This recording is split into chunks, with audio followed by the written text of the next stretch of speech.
আতিকুর রহমান একজন তরুণ শিক্ষিত কৃষি উদ্যোক্তা।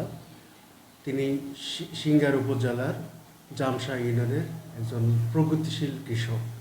তিনি 40 বিঘা জমিতে মিশ্র ফল বাগান করেছেন। মিশ্র ফল বাগান বলতে হচ্ছে উনি মাল্টা, ড্রাগন, পেয়ারা এবং কুল চাষ করতেছেন। বেশ কয়েক বছর ধরে সে ফলন পাচ্ছে। এবছর তার যে ফলন হয়েছে তা খুবই আশাব্যঞ্জক। উনি মাল্টা, ড্রাগন, পেয়ারা এখন বাজারে বিক্রি করতেছেন, বেশ লাভবান হচ্ছে। আমরা সরকারি থেকে তাকে আমরা বিভিন্ন ধরনের পরামর্শ দিচ্ছি, কারিগরি পরামর্শ দিচ্ছি। একই সাথে হচ্ছে এবছর আমরা তাকে একটা মিনি কোল্ড স্টোরেজ দিয়েছি, যাতে হচ্ছে মালটা এবং পেয়ারা সংরক্ষণ করে ভবিষ্যতের জন্য 2 মাস 3 মাস পরে যে বিক্রি করে সে অধিক বেশি লাভবান হতে পারে।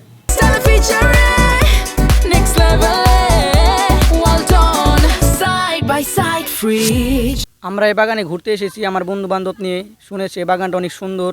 আমরা এসে দেখলাম আসলে অনেক সুন্দর। এখানে কমলা পাওয়া যায়, মালটা পাওয়া যায়, পেয়ারা পাওয়া যায়, আর অনেক কিছু পাওয়া যায়। আমরা এসে দেখলাম, আবার আসলে আমরা আবার কিনে নিয়ে যাই। আবার এখানে মালটা, কমলা অনেক মজা, মিষ্টি, অনেক ভালো লাগে। মানে আমার বাগানে সবসময় কিছু না কিছু থাকে, যেহেতু সমন্বিত খামার, এখানে মিশ্র ফলের বাগান, এই জন্য সব কিছুই আমার প্রতিদিনই কিছু না কিছু থাকে। আমি আশা করতেছি এই বছর আমার ফলে থেকে একটা ভালো অ্যামাউন্ট আসবে এবং আমি ভালো লাভবান হব।